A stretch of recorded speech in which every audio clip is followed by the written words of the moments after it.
नमस्कार, बी न्यूजमा स्वागत छ। म राधा पोखरेल। समाचार सुरु गरौँ मुख्य खबरका शीर्षकहरूबाट। नेपालमा थप 1476 जनामा कोरोना संक्रमण पुष्टि, 9 जनाको मृत्यु। मालिका गाउँपालिका गुल्मीकै पहिलो पुनः प्रसूति गाउँपालिका घोषणा, स्थानीय खुसी। गुल्मीमा थप 14 जनामा कोरोना संक्रमण पुष्टि, सक्रिय संक्रमित 317 जना। र गुल्मीको दोहोली स्वास्थ्य चौकीका एम्बुलेन्स चालकमाथि कुटपिट, घटनामा संलग्नको खोजी कार्य जारी।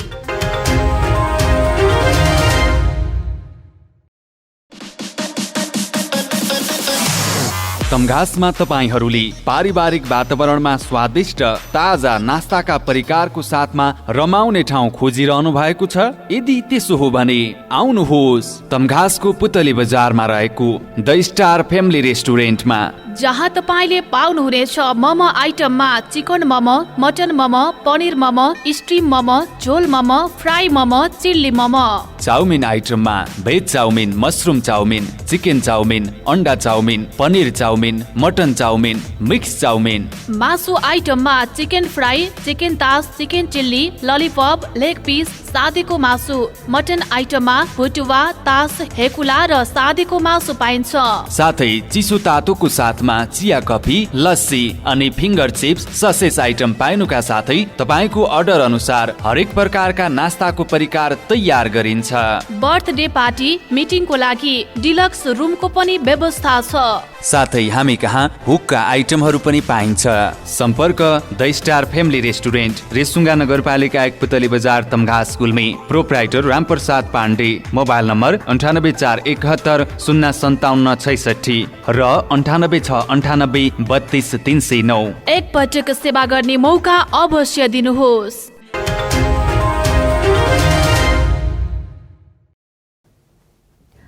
अब समाचार विस्तारमा।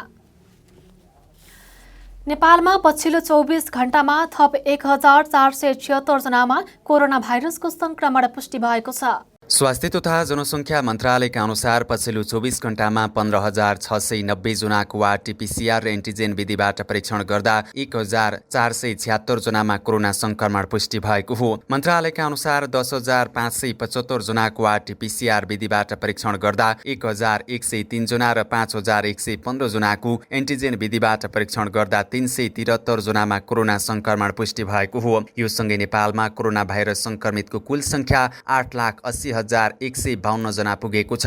कोरोना भाइरसको संक्रमणबाट पछिल्लो 24 घण्टामा देशभर 1,550 जना निको भएर घर फर्किएका छन्। यो सँगै नेपालमा कोरोना संक्रमण मुक्त हुनेहरूको संख्या 7,58,504 जना पुगेको छ। पछिल्लो सोही अवधिमा देशभर 15,690 जनाको परीक्षण हुँदा हालसम्म कुल 47,03,105 जनाको पीसीआर एन्टिजेन परीक्षण भएको छ। यसैगरी पछिल्लो 24 घण्टामा थप 9 जना संक्रमितको ज्यान गएको छ। हालसम्म नेपालमा कोरोनाकै कारण ज्यान गुमाउनेको कुल संख्या 11,081 जना पुगेको छ। गुल्मीमा पछिल्लो 24 घण्टामा थप 14 जनामा कोरोना भाइरसको संक्रमण पुष्टि भएको छ। एन्टिजेन परीक्षणका क्रममा 14 जनामा कोरोना भाइरसको संक्रमण पुष्टि भएको स्वास्थ्य कार्यालय गुल्मीले जनाएको छ। जिल्लाको इस्मा गाउँपालिकामा 7 जना, धुर्कुट गाउँपालिकामा 2 जना, गुल्मीदरबार गाउँपालिकामा 2 जना, रुरुक्षेत्र गाउँपालिकामा 2 जना र मालिका गाउँपालिकामा 1 जना गरी 14 जनामा कोरोना संक्रमण पुष्टि भएको हो। पछिल्लो सोही अवधिमा 15 जना निको भएर डिस्चार्ज भएका छन्। जिल्लामा अहिले सक्रिय संक्रमित 317 जना रहेको स्वास्थ्य कार्यालय गुल्मीले जनाएको छ। जिल्लामा दोस्रो लहर सुरु भएपछि कोरोना भाइरस संक्रमणका कारण 97 जनाले ज्यान गुमाएका छन्। ग्रामीण बस्तीमा महिलालाई प्रसूति सेवा लिन स्वास्थ्य संस्थाहरूसम्म पुग्न नसकेर कैयौंको मृत्यु हुने गरेको छ। तर गुल्मीको मालिका गाउँपालिका पूर्ण प्रसूति गाउँपालिका घोषणा भएको छ। गाउँपालिकालाई शून्य होम डेलिभरी जिल्लाकै पहिलो पूर्ण संस्थागत प्रसूति गाउँपालिका घोषणा गरिएको हो। गुल्मी जिल्लाको मालिका गाउँपालिका जिल्लाकै पूर्ण संस्थागत प्रसूति गाउँपालिका घोषणा भएको छ। 2075 सालदेखि गाउँपालिकाभित्र रहेका सुत्केरीहरूको घरमा हरियो झण्डा हात हातमा अन्डा कार्यक्रम लागू गरिएको र स्वास्थ्य कर्मीहरूलाई तालिमका साथै थप प्रोत्साहनका कार्यक्रम गर्दै आएर पुनः संस्थागत प्रसूति गाउँपालिका घोषणा गर्न सफल भएको हो। यो गाउँपालिका जिल्लाका अन्य गाउँपालिकाहरू भन्दा भौगोलिक तथा अन्य क्षेत्रमा अलि विकट मानिन्छ, तर स्थानीय सरकार आएदेखि अन्य क्षेत्रसँगै स्वास्थ्य क्षेत्रमा धेरै फड्को मारेकोले जिल्लाकै प्रथम पूर्ण संस्थागत प्रसूति गाउँपालिका घोषणा भएको जिल्ला समन्वय समितिका प्रमुख लक्ष्मण पराजुलीले बताउनुभयो। यसबाट जिल्लाका अन्य गाउँपालिकाहरूले पनि सिको गर्नुपर्ने उहाँको भनाइ छ। र यहाँ यो दुर्गम गुल्मी जिल्लाको एउटा दुर्गम पालिका हो। यो हरेक हिसाबले, चेतनाको हिसाबले, आर्थिक गतिविधिको हिसाबले, अरू विकासको हिसाबले, पूर्वाधारको विकासको हिसाबले, शिक्षाको हिसाबले, धेरै हिसाबले चाहिँ यो पछाडि परेको गाउँपालिका हो। तर अहिले यसले यसको यो 4 वर्षे कार्यकालमा गरेका उपलब्धिहरू असाध्यै प्रशंसनीय छन्, सराहनीय छन्। भौतिक हिसाबले पनि धेरै प्रगति गरेको छ, शिक्षा क्षेत्रमा अत्यन्तै राम्रो प्रगति गरेको छ। अहिले स्वास्थ्य क्षेत्रमा पनि उल्लेख्य प्रशंसायोग्य चाहिँ काम गर्यो। यो कुराले स्थानीय सरकारको उपादेयता बढेको छ। स्थानीय सरकार यदि हुँदैन थियो भने यो सङ्घीय सरकारबाट मार्फत यो पालिकामा यस्तो कार्यक्रम चाहिँ वर्षौँ धेरै पछिसम्म पनि चाहिँ सम्पन्न हुने थिएन। गर्भवती महिलाहरूलाई घरबाट स्वास्थ्य संस्थासम्म र स्वास्थ्य संस्थाबाट घरसम्म जानका लागि 8वटै वडामा निशुल्क एम्बुलेन्सको व्यवस्था गरिएको छ। पालिकाभित्रका 8वटै स्वास्थ्य संस्थाबाट बर्थिङ सेवा सञ्चालन भइरहेको छ। घरमै सुत्केरी गराउँदा जोखिम रहने भएको र विगतमा कयौं महिलाहरूको ज्यान समेत गएकोले अब त्यस्तो अवस्था अन्त्य भएको गाउँपालिकाका प्रमुख प्रशासकीय अधिकृत दीपक भण्डारीले बताउनुभयो। संस्थागत प्रसूति नभएर प्रसूति घरमै हुने, त्यसपछि जङ्गलमा हुने, बाटोमा हुने यावत किसिमका कारणहरूले गर्दाखेरिमा महिलाहरूलाई विभिन्न किसिमका रोगहरू देखा पर्ने, दीर्घ रोगी समेत हुने अवस्थाहरू थियो भने यसलाई हामीले चिर्नको लागि गाउँपालिकाले स्थानीय सरकारको स्थापनासँगै एउटा महत्त्वपूर्ण एजेन्डाको रूपबाट यो संस्थागत प्रसूतियुक्त गाउँपालिका घोषणा गर्छौँ भनेर अभियान लिइसकेपछि लिएको नीति बमोजिम हामीले बर्थिङ सेन्टरहरू विस्तार गऱ्यौँ। सदरमुकाम तमघासबाट 40 किलोमिटर दूरीमा रहेको मालिका गाउँपालिका उत्तरमा बागलुङको सिमाना छ। संस्थागत प्रसूतिका लागि संघीय सरकारले बनाएका टार्गेटहरू अघिल्लो वर्ष नै पूरा गरेको आधारमा गाउँपालिकालाई संस्थागत प्रसूति गाउँपालिका घोषणा गर्न सफल भएको गाउँपालिकाका अध्यक्ष रितबहादुर थापाले बताउनुभयो। जहाँ बच्चा बच्चीहरू जन्माउने बेलामा हिजो आमाको मृत्यु हुने गर्दथ्यो अनि बच्चा जन्मिने नाममा बच्चाको मृत्यु हुने गर्दथ्यो। यी तमाम विकराल स्थितिहरूलाई चिरेर आज हामीले सबै महिला दिदीबहिनीहरू हेल्थ पोस्टमा स्वास्थ्य केन्द्रमा गएर सबै दिदीबहिनीहरूले बच्चा जन्माउने काम भएको छ। गाउँपालिकालाई पुनः संस्थागत प्रसूति गाउँपालिका घोषणा गर्न सफल भएकोमा स्थानीय नागरिकहरू पनि खुसी भएका छन्। अहिले यो दिन आउला भनेर मैले सोचेको थिइनँ। अहिले यो अवस्था आउँदाखेरि साह्रै खुसी लाग्यो। हामीले दुःख पाए पनि हाम्रा आउने भावी सन्ततिहरूले, छोरी बुहारीहरूले, हामी जस्ता दिदीबहिनीहरूले राम्रो सेवा सुविधा पाउन भन्ने यो अवस्था देख्दा सर मलाई साह्रै खुसी लाग्यो। शून्य होम डेलिभरी सेवा दिनका लागि 9वटा स्वास्थ्य कर्मी पालिकाले तलब खुवाउने गरी नियुक्त गरेको र 71 जना स्वास्थ्य स्वयंसेविकाहरूलाई केन्द्र सरकारले दिने भत्ताको 100% भत्ता पालिकाले नै उपलब्ध गराउने गरेको थियो। पालिकावासीलाई स्वास्थ्य सेवामा सहज पहुँच पुर्याउने गरी पालिकाले काम गरिरहेको दाबी गरेको छ। बी टेलिभिजनका लागि अजय खड्काको रिपोर्ट। गुल्मीको दोहोली स्वास्थ्य चौकीका एम्बुलेन्स चालकमाथि स्थानीय युवाले कुटपिट गरेका छन्। इस्मा गाउँपालिका 4 दोहुलीका 38 वर्षीय दानबहादुर पाण्डेलाई स्थानीय लीलबहादुर अछामीले गम्भीर घाइते हुने गरी कुटपिट गरेका हुन्। पाण्डेको कुटपिटबाट आँखामा नीलडाम छन् पनि आँखा माथिको हड्डी फुटेको छ। दाँत झरेको, खुट्टा र शरीर सुनिएको पीडितले बताए। राति नाक र मुखबाट रगत बगेको अवस्थामा फेला पारेपछि तत्काल गुल्मी अस्पताल रेफर गरिएको इस्मा कोभिड-19 अस्पतालका प्रमुख डाक्टर निश्चल शर्माले बताउनुभयो। बिरामी घरमा लैजान स्वास्थ्य चौकी आउँदा बाटोमै कार्यालय नजिकै आफूलाई कुटपिट भएको पीडित दानबहादुर पाण्डेले बताउनुभयो। पीडितसँगै संयुक्त एम्बुलेन्स चालक संघले जिल्ला प्रहरी कार्यालयमा घटनाका दोषीलाई कारबाहीको माग गरेर उजुरी दिएका छन्। जिल्ला प्रहरी कार्यालय गुल्मीका सूचना अधिकारी प्रहरी नायक परीक्षक पुरुषोत्तम पाण्डेले घटनामा संलग्नको खोजी कार्य जारी रहेको बताउनुभयो। भिडियो समापालो भएको छ। विश्रामपछि पुनः आउनेछौँ। थाहा छैन सहर आएर म सफल भएँ कि असफल। असफल भनौँ भने जीवन सहज हुँदैछ। सफल भनौँ भने 2-4 दिन छुट्टी मिलाएर गाउँमा आमा बुवासँग बस्ने समय मिलाउनु पनि गाह्रो। आउँछ नि याद गाउँको बुवाले बारीभरि तरकारी र फलफुल उमार्नु भएको, आमाले बिहानभरि मसुरा बनाएर दिनभरि आँगनमा सुकाएको, अनि त्यो चञ्चली बहिनीले खै कता कताबाट आँप र अमलाहरू खोजेर ल्याएर त्यसको मिठो मिठो अचार बनाएर मलाई खुवाएको। जीवनको यो कठोर यात्रामा ममताका ती मिठा पलहरू यादहरूमै सीमित भए। तर आज म छक्क परेको छु। बुवाले उब्जाउनु भएको दाल, आमाको हातको सिन्की, मस्यौरा र बहिनीले बनाएको जस्तै थरी थरीको अचार सबै सहर आइपुगेछ, जस्ताको त्यस्तै माया बोकेर। धन्य हो पैँचो पसल, बसे पनि सहर, गाउँकै खानी रहर। यात्राको क्रममा मोटरसाइकल तथा अटो बिग्रिएर दुःख पाउनु भएको छ?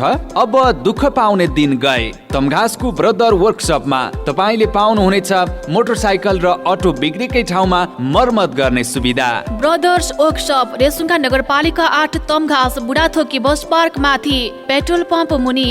हाम्रा सेवाहरू 24 घण्टा बाइक तथा अटो रिक्सा, दक्ष मिस्त्रीबाट मर्मत। 3 पटकको सर्भिसिङमा 1 पटक फ्री सुविधा। बाइक तथा अटो वासिङको सुविधा। जुनसुकै कम्पनीका बाइक तथा अटोका पार्ट्स पाइने। पुरानो बाइक तथा अटो खरिद बिक्रीको सुविधा।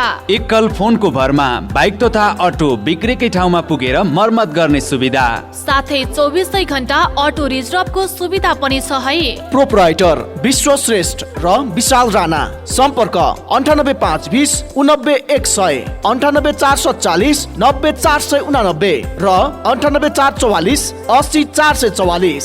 यदि अटो तथा बाइक बिग्रेर बाटोमै अल्पत्र पर्नु भएको छ भने एकल फोन गर्नुहोस्। मिस्त्री आशिष थापा, 9841 53 13 11। ब्रदर्स वर्कसप, रेसुङ्गा नगरपालिका 8, तमघास, बुढाथोकी बस पार्क माथि, पेट्रोल पम्प मुनि।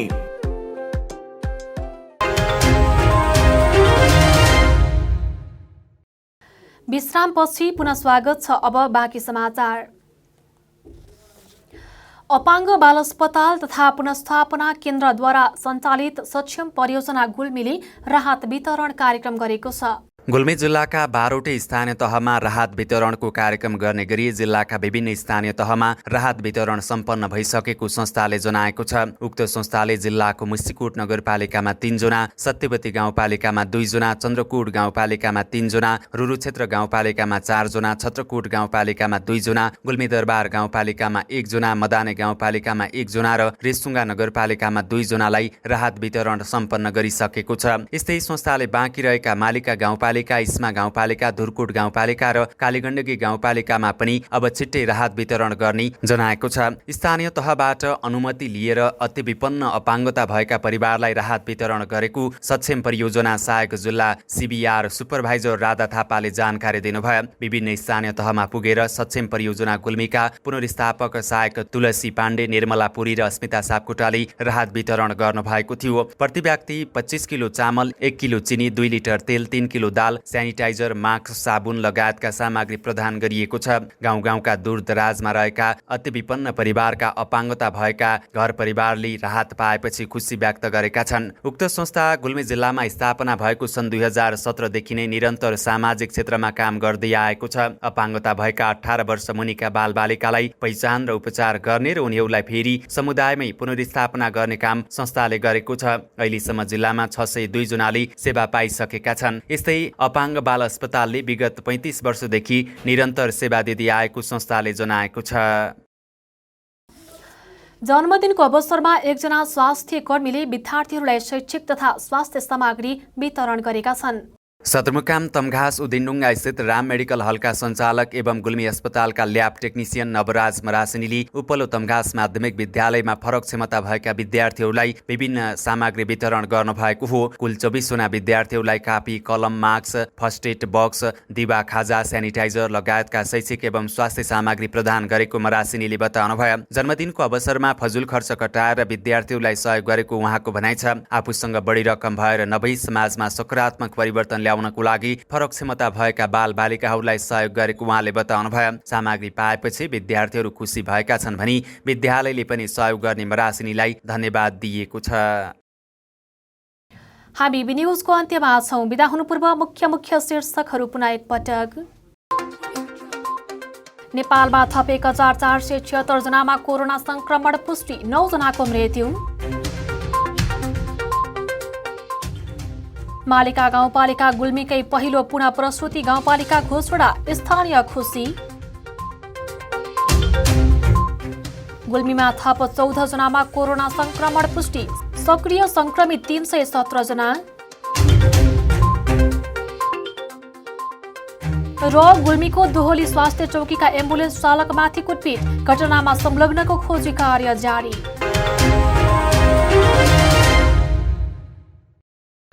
हवस् त अहिलेलाई बी न्युज यति नै। अर्को न्युजमा पुनः उपस्थित हुनेछौँ। तबसम्मको लागि बिदा दिनुहोस्। हेर्दै गर्नुहोला बी टेलिभिजन एलसी। नमस्कार।